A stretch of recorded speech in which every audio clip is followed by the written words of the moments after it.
correct way. You no longer exist, you're no longer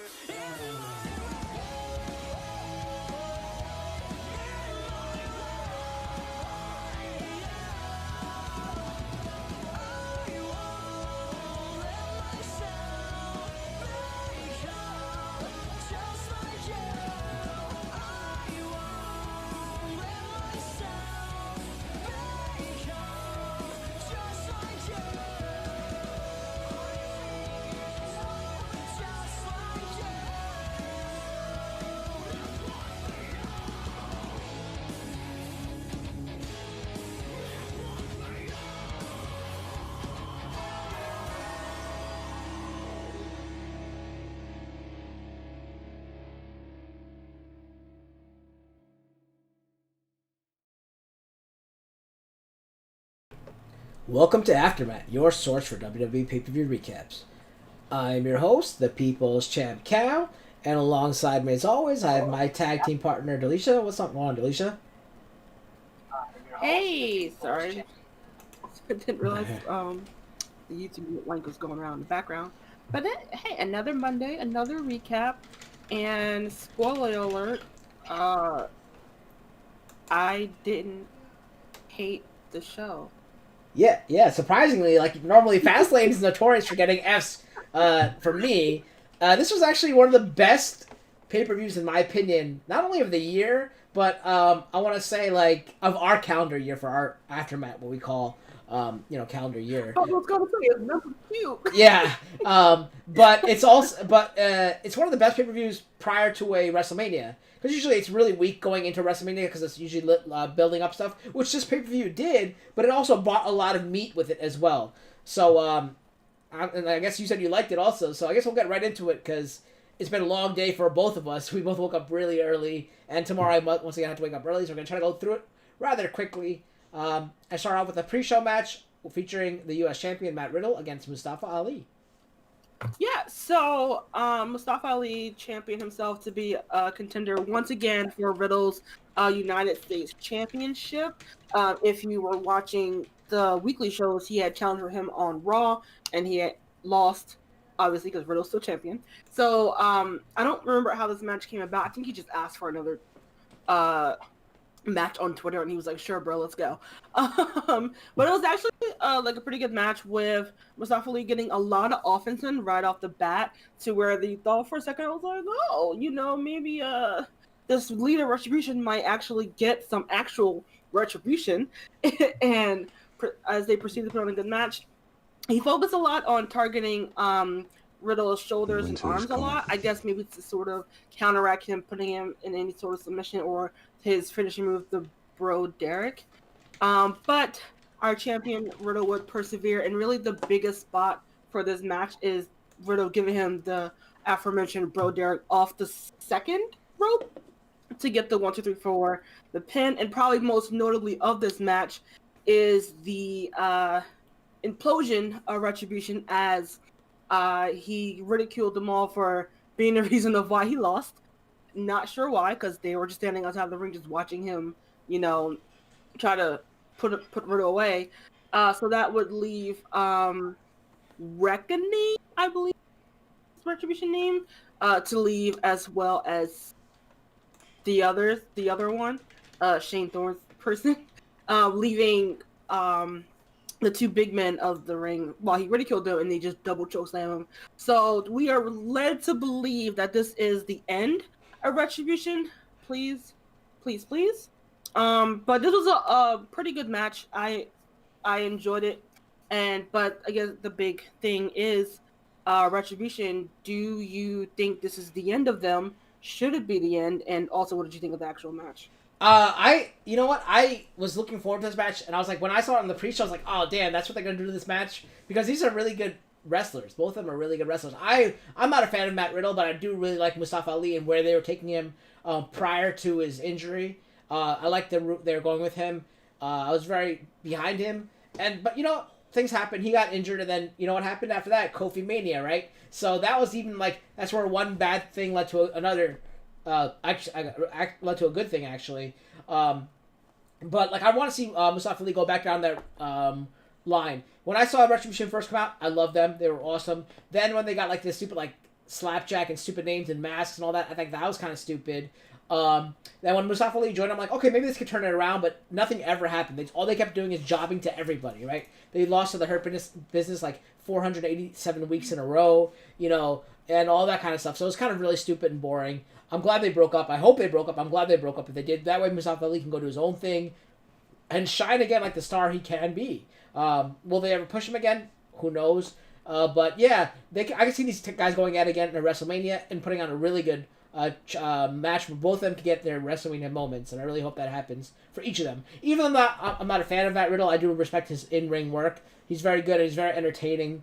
I don't like his whole bro gimmick. I think that's kind of like played out and stupid. It's cheesy, but I like that it appeals to the fans a lot in that case, and it's fun to watch that interaction. They're really behind it. Yeah, I hate that they make him sound so dumb. But on the flip side, I always find myself laughing. I'm like, dang it, I'm feeding into it. This is why they keep writing him this way. And Retribution at the beginning was probably a really good concept, but they have turned it into the most poorly written faction in WWE all-time history. And that is to none of the workers' fault. Like, all of them individually are really good workers. But the way that they've been written, the way that they've been booked, there was no chance for them in double hockey sticks for them to really get over. So I don't understand what the purpose of this group was. I really wish I could ask a writer, like, what was the point? But yeah, hopefully this means the end, or at the least the end of the stupid nicknames and the mask, and they can just be their regular show and still be Retribution. That would work. Without Ali, I don't know. But I hope Ali kind of continues on like his heel run, because he's been great on the mic, and if you've been following on Twitter, he's been great. Like not attacking people, but like goading people as well on Twitter as well. So I don't know. We'll see how this plays out in the next. I like to see him go at it again in a full real match on the main show and stuff like that. That'd be cool to see. Yeah. And also we gotta say hi to Titus and Iris. Thank you guys for being here. I saw you guys in chat. Thank you for. It's been a while. Yeah. All right, next up is the women's tag team match featuring the women's tag team champions Nia Jax and Shayna Baszler against the SmackDown Women's Champion Sasha Banks and the number one contender Bianca Belair. You forgot about Reginald. Can't forget about him. Oh yeah. He's fresh out the spa day. He's looking glowing and great. No, I'm just kidding. This match was it was a match. We started off with Bianca being in the ring with we started off with Banks being off of Nia getting some offense right off the bat. And it then became the Bianca Belair versus team champs for probably a good 5 minutes, to where every time she would try to reach with Sasha, they would, classic tag team wrestling, keeping them on her half of the ring. Until she gets the hot tag to Sasha, and then things kind of went for a turn in terms of the match. For there was some, if you don't watch the weekly shows, there was some quote unquote bad blood between the two teams happening last Friday when they had some individual matches, to where it's more like they couldn't get the job done, so to speak, or the person who had challenged other person couldn't get the job done. So there was some tension between the two teams within each other. So that would lead to play out here on Fastlane, as they were kind of arguing a little bit on the ring post. Most notably being Sasha and Belair. They are the new team, so I guess they don't have that tenured tag teamship to really like focus on the job. But they really play that up, especially towards the end, as Reginald tried to get involved, of him being on top of the apron. I think he was trying to get Sasha's attention for some reason. That would lead Belair to the forearm to get Reginald out. And then she would then tag in Sasha, who would then try to take over the match for herself to get the win, but she would not, as she and Bianca were arguing with Sasha, playing up, I guess, more of the heelish tactics, saying, hey, you're just a rookie, stay in your place, basically. Which would lead them to the traction, to which Shayna could get the roll up for the 1, 2, 3. They're still champions, but really the meat of it all was to the end with Sasha again just belittling Bianca saying, you're the rookie, saying your play is, this is, my division, basically. And then she gives her the slap, heard around the arena, because there's no people there, so it's really quiet. A real, legit slap, not like this puny slap in an iPhone, but like a legit slap, which was much appreciated by me. So, honestly, I didn't really care for this match. The match itself was okay, but we could have gotten this tension between Sasha and Bianca without them having to be in this tag team match. You really could have gave this match to some of the other actual tag teams that are on your roster, and you could have had Bianca and Belair playing off someone else, or to legit just being in whatever you can do, I can do better, so to speak. But Cal, what did you think about this match, and what do you think about this Sasha playing up the more heel-ish tactics? I don't think it's full on heel, just heel-ish, or face with an edge, whatever you want to call it. But how did you feel about that at the end of the match? You know what? I didn't enjoy this match. I thought it would be better. I feel like Shayna and Nia should dominate anyone no matter what, unless you're obviously Super Charlotte. Now that Super Cena's gone, there's Super Charlotte and Asuka. I feel like they're the only ones who can really defeat this team. I think otherwise they should be dominated by any other team in the division. I mean, they should dominate any other team in the division. So seeing Banks and Belair kind of put up with them and go toe to toe, and they're both really, really tiny. I know they're strong, but still, I don't think anyone should even hold a candle to these two in terms of sheer power in the ring.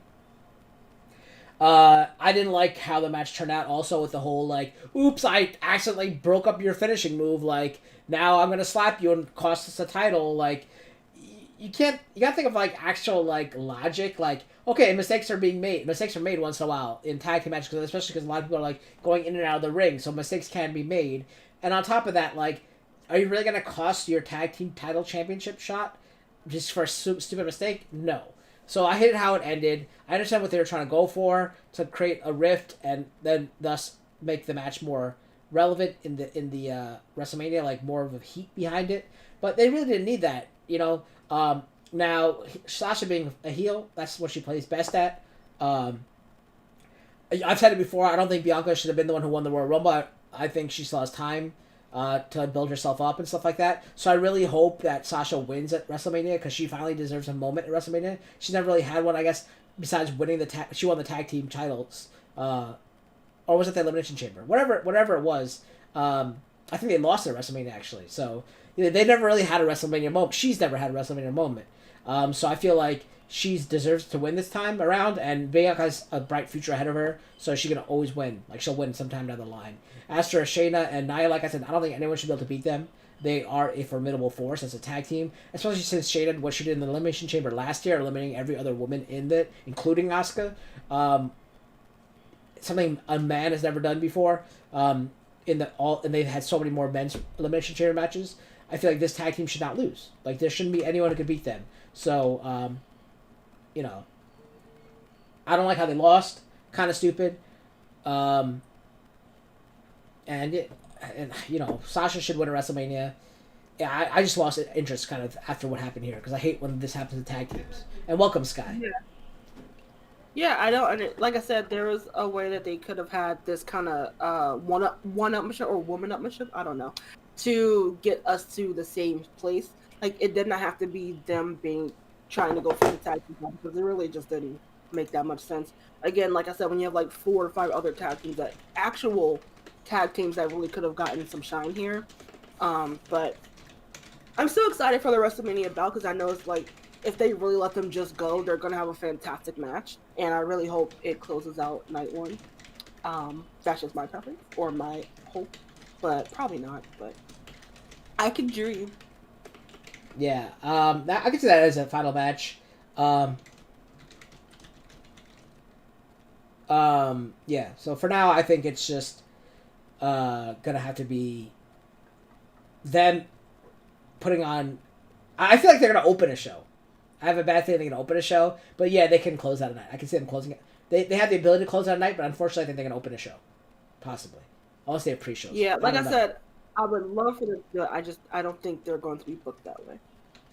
But I could be pleasantly surprised. If so, I will eat my words. Welcome, Smokescreen, as well. Thank you for joining us. All right, so that brings us to our next match, which is for the Intercontinental Championship, featuring the Intercontinental Champion Big E Langston against the new Apollo Crews. Yeah, so this match I was actually I was looking forward to just because it had one of the better story build-ups, and you guys know how much I love the stories. To where Apollo has revealed himself as, this not a new Apollo, but the real Apollo of this descendant of Nigerian royalty, that he wants to reclaim his roots and really just be a force to be reckoned with here on the SmackDown roster. And he wants that IC title. And of course, if you watch the promo, things really escalated between him and Big E, to where Big E said he was going to go biblical and destroy or / end Apollo's life. There was a lot of trying to murder people on the show, and now that I think about it. But the match had Big E immediately going in for like a brawl, like just pretty much, I'm going to try to tear you limb from limb. But because he was like so engrossed in his anger, that would leave Apollo getting in some offense as well. And then we would see Big E go for his, I guess, patented dive to the outside ring, to where he also, and then also a body slam to Apollo off on the apron. And it really pretty much crumbled into this weird finishing in with like a triple roll up, like a double roll up, to where Apollo tried to go for a roll up and then Big E like reversed it and then tried to get a roll up, and we couldn't really tell like who won at the end, to where even the commentators were confused. But Big E did retain his title, and much like our kickoff match, it really, the meat of the story was at the end with Apollo attacking Big E once again, to let us know that this feud is not over. This really was kind of like a prelude set up to a WrestleMania bout for the IC title, which is still pretty excited about. So Kyle, what did you think about the match itself? Do you like this new character from Apollo Crews with this Nigerian accent? And did you like Big E trying to go biblical and trying to end Apollo Crews' life? I love this match. I thought it was very well done. There's some really good power moves, which we expect to see from both these guys. And, Apollo is super athletic with his, standing moonsaults and all that kind of stuff, which I love seeing. I never was a fan of Apollo Crews, but I love this new gimmick. It's pretty racist, I think. Skye and I were talking about it before. But is it, though? Because I said, he is really... Is it racist? Wait, yeah. Because that's what I was getting to. Because he and I were talking about that. He's saying it was kind of racist, but I'm like...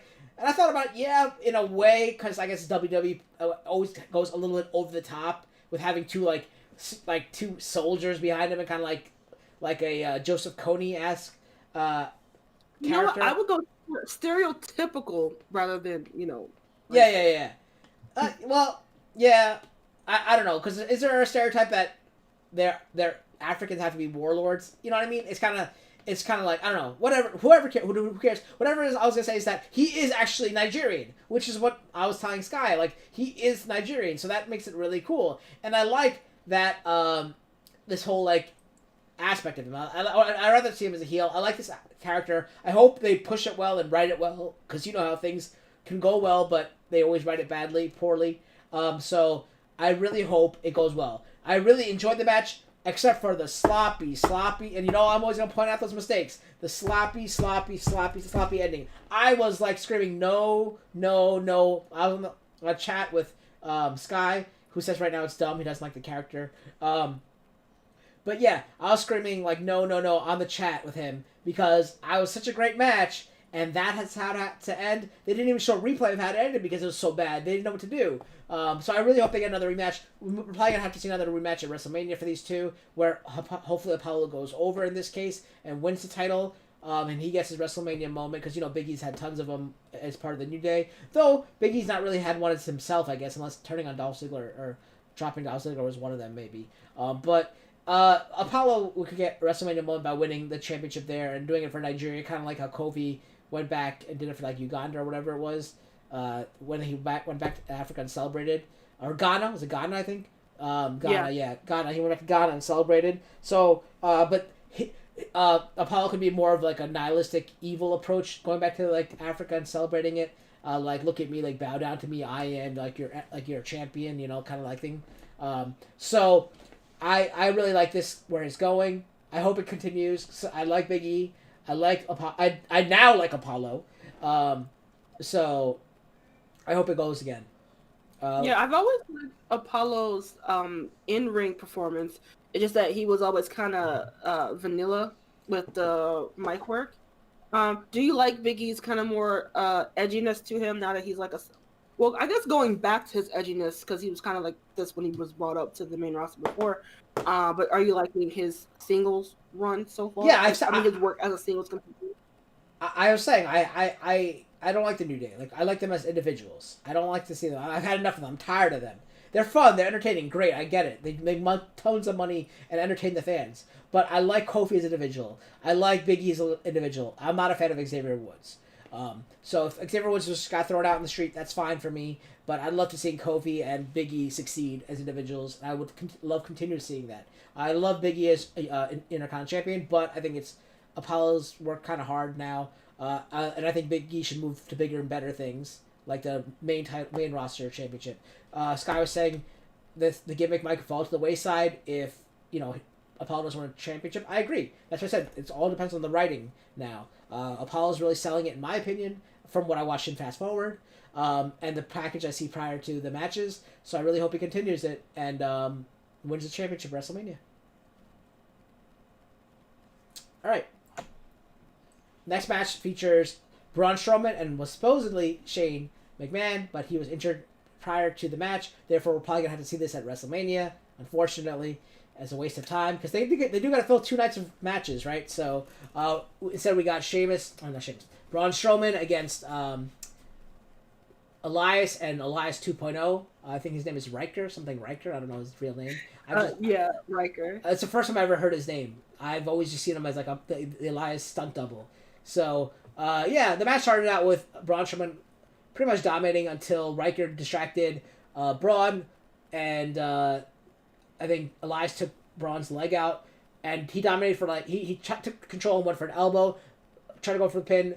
Braun kicked out, and then it was pretty much the end of it. Braun dismantled Elias, threw him to the outside. For some reason, Riker threw him right back into the ring, and then Braun hit the power slam. And that was it. 1, 2, 3. Braun is your winner. And now, most likely, we're going to see Braun versus Shane at WrestleMania.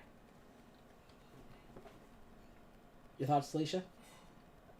I know this phrase gets used a lot, but who asked for this? Who asked for a Shane Strowman feud?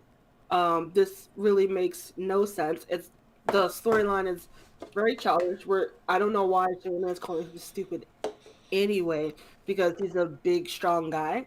I don't understand. Is he upset that Raw Underground got canceled and now he just wants to ruin our fun? I don't know. But I wasn't looking forward when this match was announced. I wasn't looking forward to the squash match with Elias, and I'm not looking forward to the eventual play out at WrestleMania. I don't know what's happening with Braun. I guess they back to, we don't know what to do with you right now, so here's some shenanigans. Have at it. Thank you for the paycheck. Basically we're going to see Braun dominate Shane at WrestleMania, throwing him through a lot of crazy stuff and Shane taking crazy bumps. I think the one time is maybe Shane will bring back some superstar from the past to help him try to defeat Braun Strowman. I don't know who he could possibly bring, but that's the only thing I could see him doing to help him try to overcome this beast. But yeah, I don't really care much for it, but here we go with that nonsense. The next match featured Seth Rollins against Shinsuke Nakamura. And this match was actually, I don't know why because I think Shinsuke came to defend Cesaro, and because Seth Rollins was talking badly about Cesaro. This match started out with Shinsuke dominating early on until Seth Rollins was able to turn it around.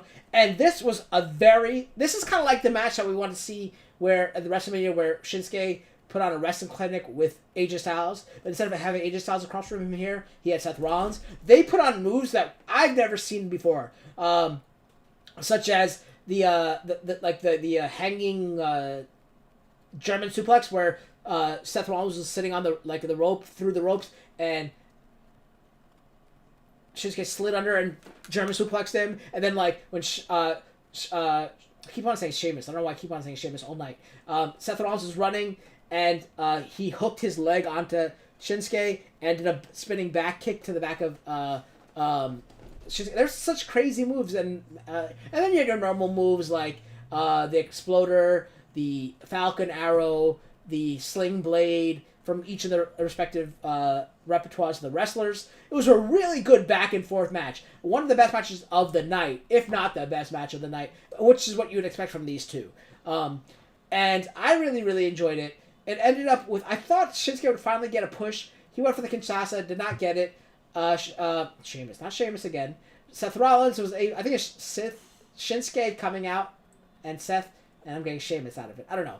But Seth Rollins was able to put the curb stomp to finally put an exclamation on the match and get the victory, and then called out Cesaro for I don't know what reason again. But yeah, it was a great match. Like, this is what we've always been waiting for from Shinsuke that we haven't got to see when he fought AJ. And we got to see it here, and I really, really enjoyed it. What'd you think?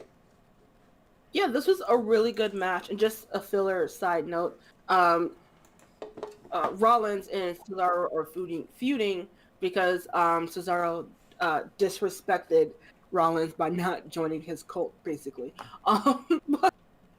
And so Cesaro's kind of like been antagonizing him in his matches, and because he swung Seth around 22 times, as they want to keep saying, and so that's their feud. But this was a really good match, and I'm glad to see Shinsuke being booked strongly again. It'd be nice, like you said, if he had actually gotten the win, and that could have been more fuel to the fire for Cesaro to keep antagonizing Seth with. But I digress. I'm not a writer on this show, so whatever. But yeah, solid match. But when you say Shinsuke Nakamura, Seth Rollins, what else are you going to expect but a solid match? Yeah, I just some of those moves they pulled out, I really, really enjoyed. This is like what I said, I would have expected from a Shinsuke versus AJ match, which we can still see. But yeah, I really love this match. The next match featured, I was going to say Universal Champion, but he's not the Universal Champion anymore. Drew McIntyre against Sheamus. Now Sheamus in a no-holds-barred match. This match was extremely brutal and also a fantastic match. It started out with, I guess, Drew coming out in war paint like the Braveheart scene, and he tried to get everything started. I didn't even know it was a no-holds-barred match until I saw him start taking the ring apart and throwing out kendo sticks and chairs and all that. And he tried to use a kendo stick. Sheamus was able to counter it, and they started fighting to the outside. Then Sheamus hit a brogue kick into Drew to the outside onto the announcer's table. Then they took it to the ringside area, to the crowd, where the crowd would normally be, and did some suplexes on the outside on the concrete. Climbed up to the top of the Thunderdome, and then Drew McIntyre threw Sheamus through the back of some of the panels that make up the Thunderdome. That was an awesome moment to see. Sparks went flying everywhere. And then Sheamus was actually able to fight back and saying that he's telling Drew that he stole his moment to be at the WrestleMania, and he hit the white noise from the Sheamus hit the white noise from the barricade on Drew McIntyre through the announcer table, breaking the announcer table. But once again, defiant as always, Drew McIntyre came back, tried to hit the Future Shock DDT. Sheamus countered it, but then Drew countered it again into a really bad Future Shock DDT. Looked more like a spine buster, which I wasn't sure who got hurt with who or what. But it ended up being a Future Shock. I thought Sheamus did a spine buster to Drew, but it actually was a really bad Future Shock DDT. Right when Sheamus was recovering and getting up from that, Drew hit a quick Claymore for the 1-2-3 win. And now it's just a clear path to WrestleMania to fight Bobby Lashley for Drew McIntyre. It was a really good match, though. Like, a lot of, great spots of hitting the turnbuckles, hitting the barricades, hitting chair shots, and all that kind of stuff. Hitting some finishers back and forth. It was really fun to watch. I really enjoyed it. What'd you think? I know Skye said he enjoyed it in the chat. And welcome, Megan. Sorry. Welcome, Megan. How are you? It's funny. I mean, it's fine.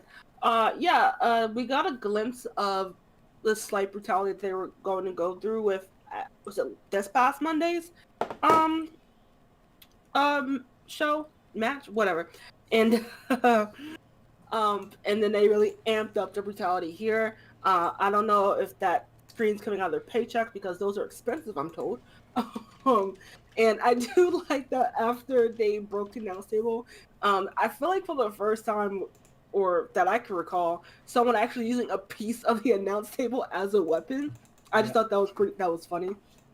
And that was probably one of the stiffest claymores Drew has ever, given, at least in more recent times, because the camera angle was perfect, the angle of the boot was perfect, the angle of Sheamus shielding his hand from his face was perfect, and pretty much I think we all assumed that Drew was going to win, because he needs to come out strongly for these next couple of weeks going up against Lashley.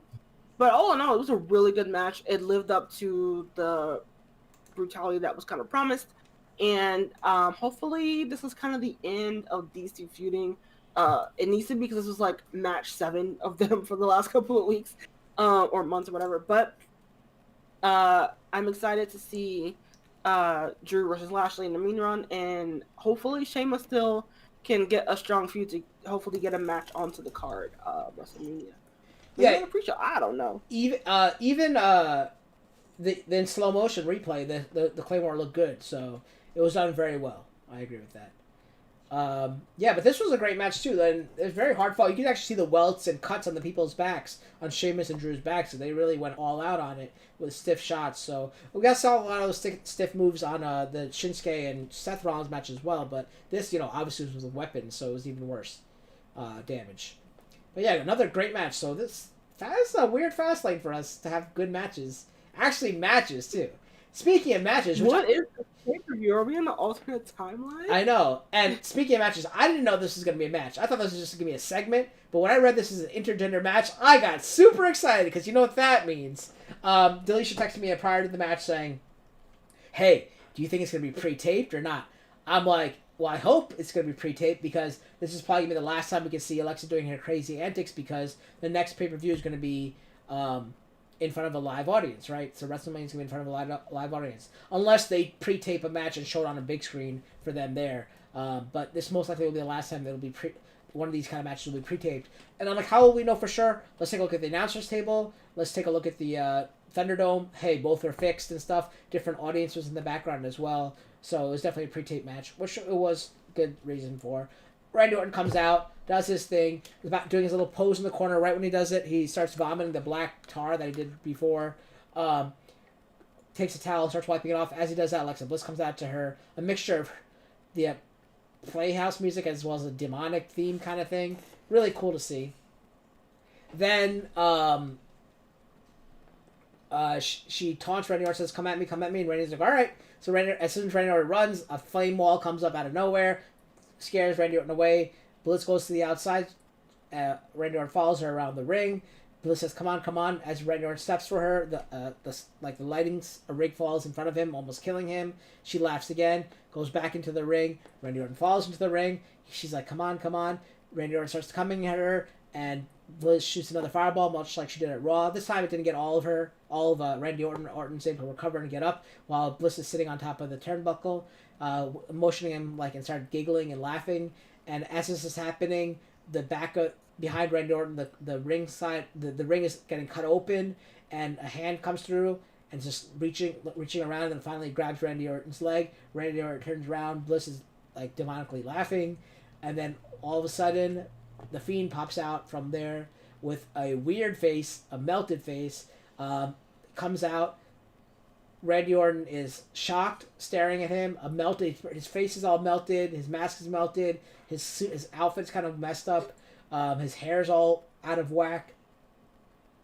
And Bliss pushes Orton from behind into the Fiend. The Fiend hits Sister Abigail. Bliss pins him. 1, 2, 3. Just stays laying on top of Orton, and the Fiend is behind him, it's kind of what possessed Bliss. Kind of, it's like something that Bliss controls or something. I don't know how to explain it, but it's a really cool sight to see. I really was telling Delisha, I think last night about this, and other people as well. I really like the mask because it's cool to see it burn. Because when Kane was the first burn person that came out back in the day, when he finally got a mask, they were going to say how hideous he was with all his burns. He had nothing wrong with him. It was just some of his hair was shaved off, and he had a black ash on his face. So seeing this was really cool to see. I know a few weeks ago when Orton got his face burned, they had his face all red and stuff. That was pretty good effect. But this was great to see with a mask burned. Delisha, what do you think about this? Yeah, I loved every bit of this. I was really glad to see that this was the Fiend's return because I was like, okay, if we keep drawing this out between him and Alexa, it's going to get old really quickly. So I'm glad. I was like, look, we got, 3 weeks till WrestleMania? It was like, he got to show up because this is leading to WrestleMania. Again, like, the mask looked really cool. And I do like the small the details, like you said. His hair or dreads are, like, frayed and they're, like, up and, like, wacky looking. There's even, like, black and red, like, suit marks all along the skin you can see. So I really do like those attention to detail because we don't always get continuity with our WWE product. So I'm glad we got a little stream through line of this man was set on fire. He's a demonic entity of Bray's mind. So to see him appear as such, I knew there was definitely going to be a change to the look of the Fiend. I just didn't know exactly how they were going to do it. Really, just be a whole entirely new look as like a reincarnation again of the Fiend. Or I'm glad they kind of went the dark, demented. No, this is just his burnt form coming back, being resurrected by Bliss a few weeks ago in her prayer circle or demonic prayer circle. So yeah, I enjoyed it, and I look forward to some of the shenanigans we might see in the next couple of weeks leading up to a match. And it's been so long since that entrance has been in front of a live crowd. That is going to be great. Yeah, Seth, Skye brings up a good point, saying he'd like to see a match. Maybe it could happen at WrestleMania of an intergender match of Bliss and the Fiend versus Becky and returning Becky and Seth. I'd love to see that. Unfortunately, I don't want to see it also because I feel like they put Becky and Seth over, whereas I think it's time for the Fiend and Bliss to get some love because the Fiend has been buried so many times. How many more times can they possibly bury him, right? Last time, literally. Yeah. So, like, I can't... If that does happen, I really hope they put the Fiend and Bliss over instead of Becky and Seth. Because I don't think even Alexa's gotten a WrestleMania moment either. I mean, she had it with, like, Hulk Hogan, but I wouldn't call it a moment. I wouldn't brag about that. So, that's another moment. Even the Fiend, too, has never really had a WrestleMania moment, in my opinion, as well. So, I would really like to see them being put over... Becky and Seth, if that does happen. Remember, we still, like you said, we have 3 weeks until WrestleMania, so they can still do these pre-taped segments, maybe do some like voodoo ritual or something that makes the Fiend come back to his original form using Orton's power. I don't know why he'd go after. I just thought that. Why would he go after Seth Rollins? I don't know. Maybe is there something that And he's on SmackDown anyway, so that wouldn't work anyway. Yeah. So, yeah. So maybe in the future, a year from now, maybe, but yeah, I don't know. I really want to see where this goes. I don't know if they'll have them at WrestleMania or not, because he doesn't really work well in front of a live audience, but we'll see. Who doesn't work well in front of a live audience? The supernatural stuff of Oh. I mean, no. He comes out cool and all that. His entrance and all that's cool, but doing the stuff that they've been doing the last 2 weeks, where Alexa Bliss's supernatural character has been so much cooler than the Fiend has been over the last 2 years or whatever. Yes.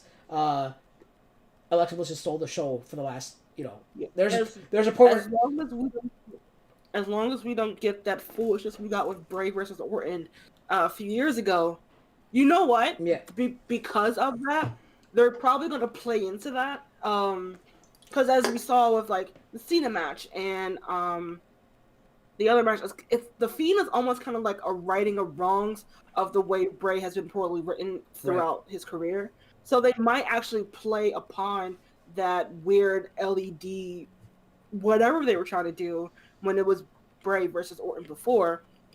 So they do like to play on that. But like you said, in front of a live audience, I'm not exactly sure how they would want to pull that off. But if they let Bray keep his creative control, I don't see any issue. And like we've seen the Fiend in matches in front of people, like a regular match. With him, just even if he losing or winning, he still is putting on, actual matches. Right. We've just been in this last COVID era that we've seen more of the cinematic side. So I don't know. No, but I think happens. that's what the successful part about it. Like that's why he's so successful. Alexa's been so successful lately because of this whole cinematic aspect, and it makes their character really look good. So I really hope they continue with that. I don't know how they'll do it, but they'll figure it out. The final match of the evening features the Universal Champion Roman Reigns defending his championship against Daniel Bryan. Yeah, so we have our head of the table going against the leader of the Yes Movement, and Daniel Bryan's last shot to get a WrestleMania moment by hopefully defeating Roman Reigns to become champion to go ahead and be the one to actually face Edge at WrestleMania. This was a nice mental play between the two, especially within the last. I think you already mentioned, but we had Edge as a special enforcer, which apparently just means you just stand outside looking very serious. I don't know, but we had Daniel Bryan from the jump, pretty much playing with Reigns by trying to put him in all these submission moves. And again, as you know, I am your filler. If you haven't been watching the weekly programming, Daniel Bryan told him that he was going to make him tap out, and Reigns told him, "You will never do that. I'm pretty sure he said he would rather die than do so, or cut off his own, something like that. But he said he will not do it. So Daniel Bryan will continue to put Reigns in very submissive holds to try to get him to tap out. Especially this, I don't know what this is called, to where he basically had both of Reigns' arms kind of pinned back behind him as I don't know if he had his foot or his knee on his face as well to try to get him to give up. But Roman would kind of spin his body away to get out of that. And then Roman would try to play up his power set move to try to overpower Daniel Bryan to just get him to either go for the actual pin or to try to use one of his big moves, the Superman punch or the spear. But Daniel Bryan, being the crafty, technical wrestler that he is, able to switch it up to go, okay, you're going to go powerful move, I'm going to go high flyer, to where he would do a lot of top rope moves, whether it be the double kicks through the edge of the ring, off the top of the rope to the other side of the ring. And pretty much it would be back and forth between the two until there was a couple of moments where you really thought that, oh my gosh, are they actually going to let Daniel Bryan win and put this on to swerve us all to give us Edge versus Daniel Bryan, which to a lot of people, maybe not Cal, is a dream match. But no, of course, if you've been paying attention to Roman Reigns and the last since he's won the title, he's always got a plan. So we see Daniel Bryan getting ready to do another double kick to Roman towards the corner of the rope. But lucky for Roman, the ref was right behind him, so he just got out of the way, and that would bring him to hit the ref instead.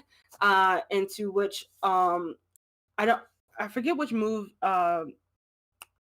Reigns would get, but he would try to go for the pin, and then Edge started to remember that he's a special enforcer, so oh yeah, I can get in the ring and count. But by that time, it was too late. Daniel Bryan kicks out, which leaves Roman to argue with Edge, because of course in his mind he had this match won if he would just gotten in the ring a little bit faster, and so that leads to back and forth with them. And then we have Jey Uso coming in to as Daniel Bryan has now gotten Reigns into the yes lock. We have Jey Uso coming in, super kicking everyone basically, except Roman, obviously, to give Roman the edge. And then he would introduce a steel chair to try to knock out Daniel Bryan. He would reverse it, and then he would try to go for Reigns and Uso. Reigns gets out of the way once again, or is it Uso? One of them gets out of the way, hits Edge in accident, of course, if you were paying attention by accident. But so that takes out another official, so to speak, to now Daniel. We actually have, and then we have Daniel Bryan in the corner of the ring, just contemplating, am I just gonna go crazy and just hit everybody with a chair? Because he was like, this is, pretty much you can see now, this is supposed to be my moment. I should be the one at WrestleMania headlining it for the championship title. And then, excuse me. Sorry, I felt that coming but couldn't stop it. So then we have Roman Reigns, who's now regained his composure to try to give Daniel Bryan the spear. He counters it, puts him in the yes lock. We actually see Reigns taps, but there is no official in the ring, special enforcer or otherwise, to see the tap to put the match over. But so you know, you get up and you're like, oh no ref, the whole confusion thing, as they always do. We finally get another ref into actually no, and then after this point we have Edge now pissed off, hits both Reigns, I think Uso and Daniel Bryan with a chair, and he's like, this, and he's the one like, this is my moment. I don't care, just pure frustration. And then by this time we do have another ref running down to the ring.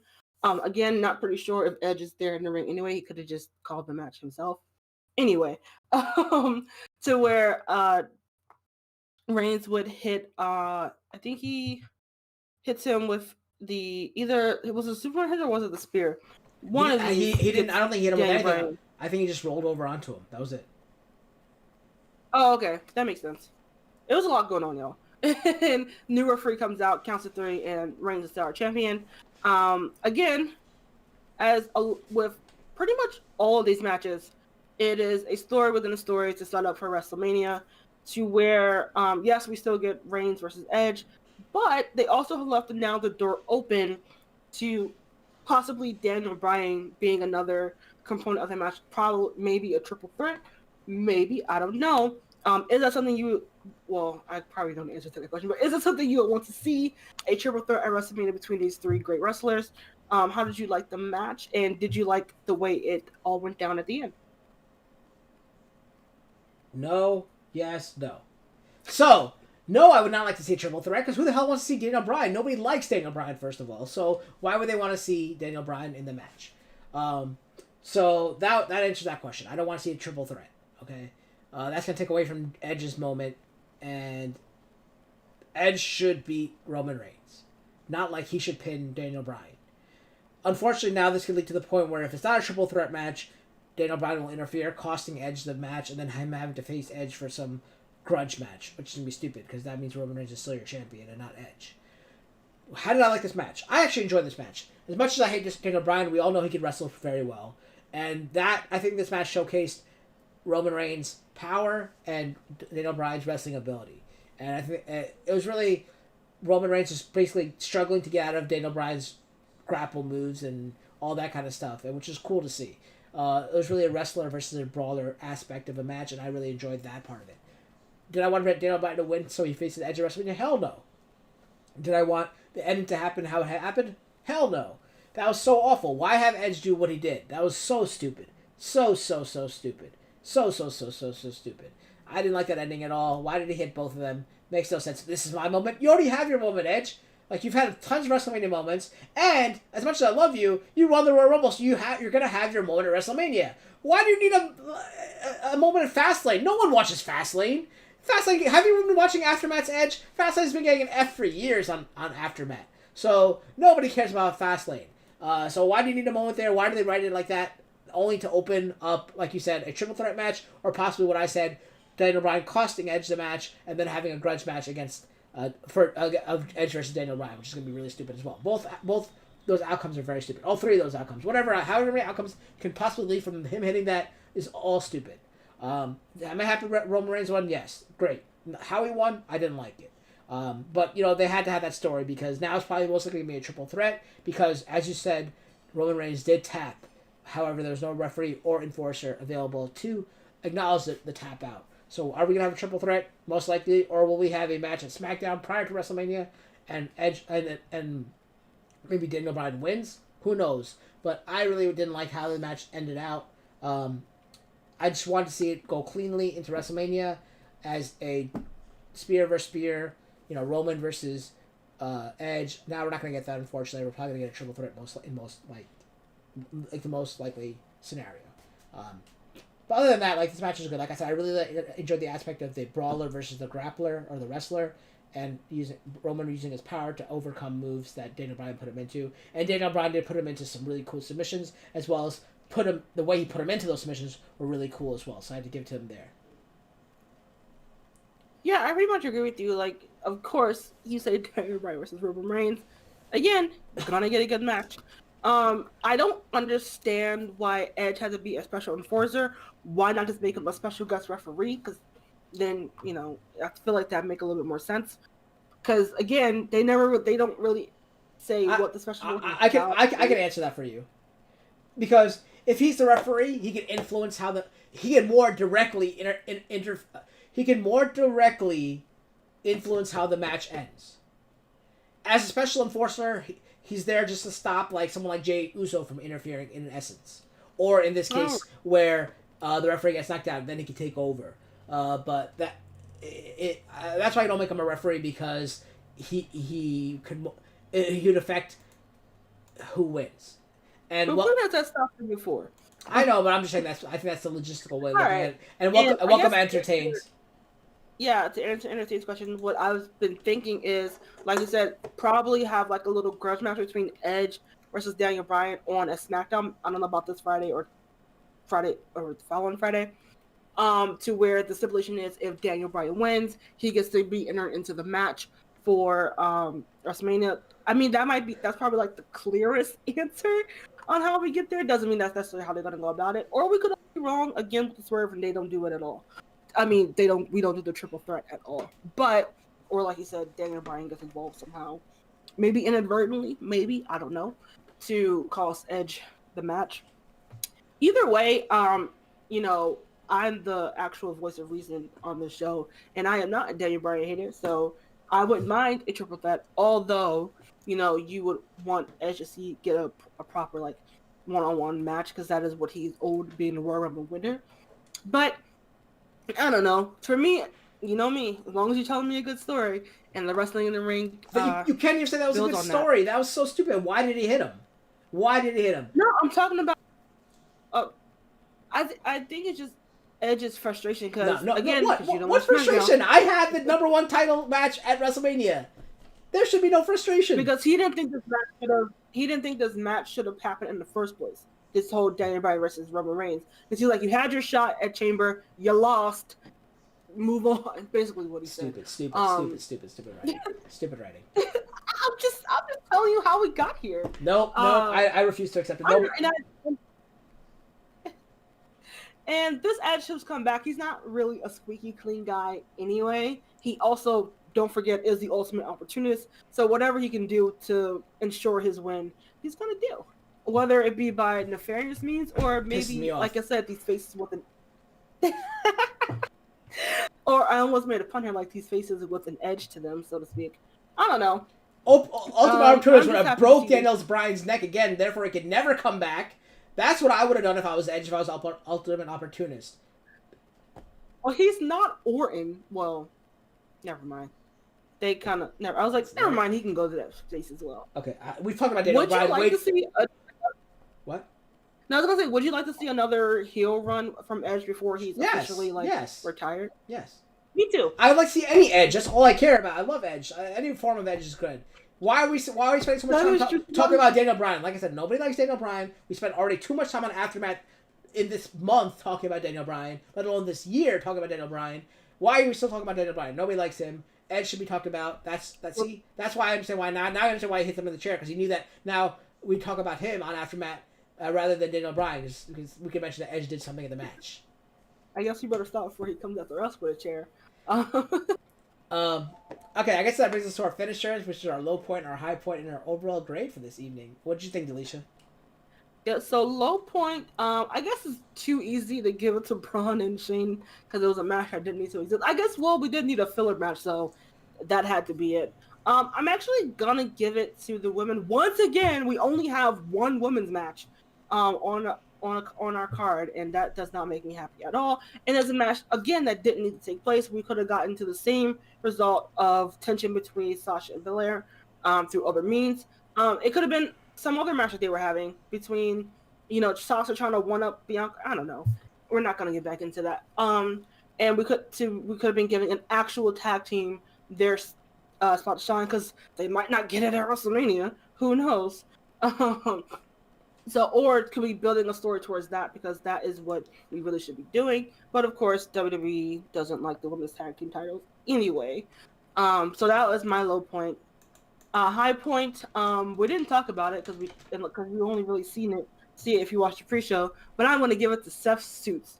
I'm just kidding. But if you've been looking at Seth in his suits these last couple of weeks, they have been on fire. My actual high point is going to be for the actual Fastlane pay-per-view for being good. Because as Kala said, for the last couple of years, it has not. Or there'll be like maybe one or two matches that were pretty good, but the rest of it falls through. So yeah, for the high points for Fastlane, telling a story, being the pay-per-view that sets us up for what's going for some storylines at WrestleMania, and actually giving us a full through line. I mean, even the Braun and Shane, while we don't like it, is still setting them up for a story to happen at WrestleMania. And overall, great. I think we're just gonna give it a B minus, to where every match had some good points, but some of them didn't really fall through, or at the end kind of fall through. Sorry, Biggie and Apollo. But overall, a really solid pay per view. I actually enjoyed it. I actually paid attention, and I didn't fall asleep or turn it off. For Skye, low point, Braun versus Shane. High point, Sheamus versus Drew. He didn't give me an overall grade. Entertain says the match of the night was Sheamus versus Drew, and he gave it a B+. Yeah, so for me, the low point was actually the botched ending of the Apollo Crews and Big E match, because that was such a good match, and then that's how it ended. Not even the referee, not even the announcers knew what was going on. They couldn't even show a replay of how it ended because it was so bad. So that was a low point. High point for me was either the Shinsuke Seth match or the Sheamus Drew match. Probably Sheamus Drew, because they went to the outside and used weapons and all that. It was more of a hardcore match, so I enjoyed that. Overall grade, I'll probably give it an A- or a B+. I really, really enjoyed it. This was one of the better pay-per-views of the year, like I said, of our calendar year, of our AfterMat year. And after seeing so many bad Fastlanes and or Great Balls of Fire, this has been a breath of fresh air, and it really makes you hyped for WrestleMania now. We do only have 3 weeks left, so we'll see how it happens. What happens in the final few weeks. But yeah, B+, A- for me. So, Delisha, where can we find you, and what have you been up to? I knew you got some bourbon to mention for us, right? Yeah, you can find me on Instagram and Twitter at Delisha Renee TV. You can also find me on a YouTube channel, working on trying to get my URL fixed. So if you could give me a like and subscribe, that would be great. And also by the same name, Delisha Renee TV. And latest episode is kind of alley throws. I made like a bourbon chicken, which is one of like my favorite like mall food court staples that I wanted to remake at home in a more like healthier fashion.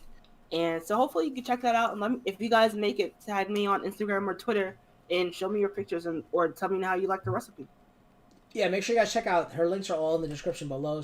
Go show her some love and support on the YouTube channel there. She has some really good recipes as well as lifestyle tips and all that, so make sure you check her out. As for me, remember I'm taking some time off from video game streaming because there are no really good games out for PlayStation 5 right now. So I'm waiting for the next big game for me to enjoy, to stream. But in the meantime, we'll be doing AfterMats and AfterTalk. The next AfterMat you'll see us for is WrestleMania, the granddad of them all. That's over a 2-night event of April 10th and April 11th, the Saturday and Sunday respectively. And then after that, we'll be having April 12th as AfterMat show. Might have to do an earlier time if Delisha can work it out, because there'll be like 487 matches to cover. We might have a special guest host as well. I've been speaking to this person and they agreed to do it, but we're going to make sure they still can do it. So might have a special host for that as well. I start my training for this podcast tomorrow. Yeah, because it's going to be a lot of stuff to cover. We got to make sure everyone can be there for that. And then after that, as you guys know, is our year event, our season-ending event with the AfterMat Awards that we'll be covering again after WrestleMania, maybe a week or two after WrestleMania, prior to the next pay-per-view following it, to cover our look back at a year in wrestling. It's been a weird year for us this year because of COVID and all that, but it's also brought out some cool things, such as like the supernatural aspect of the Fiend and all that kind of stuff, and Alexa Bliss. So you have us for a good 2 solid more episodes this season, and then we'll be kicking off season 5 of AfterMat after that. So until then, guys, remember, keep slamming the haters and be the champion of your dreams. We'll see you next time.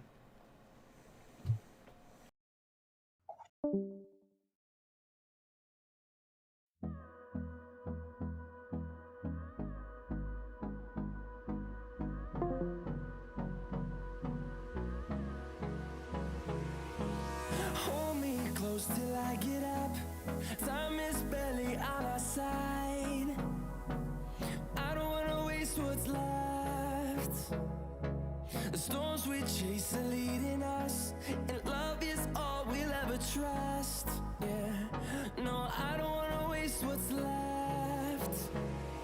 And on we'll go, through the wastelands, through the highways, till my shadow turns to sun rays. And on we'll go, through the wastelands, through the highways, and on we'll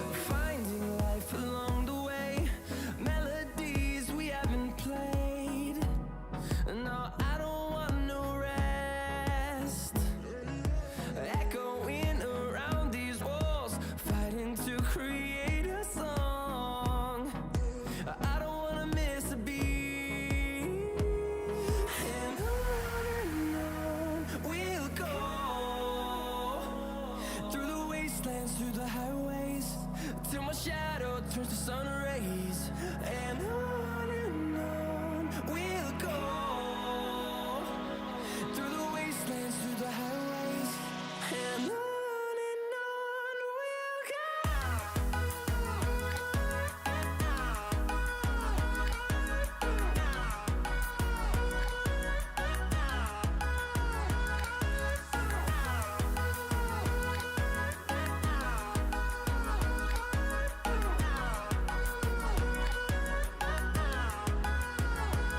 And we'll grow in number, fueled by them to see the horizon, turn us to thousands. And we'll grow in number, fueled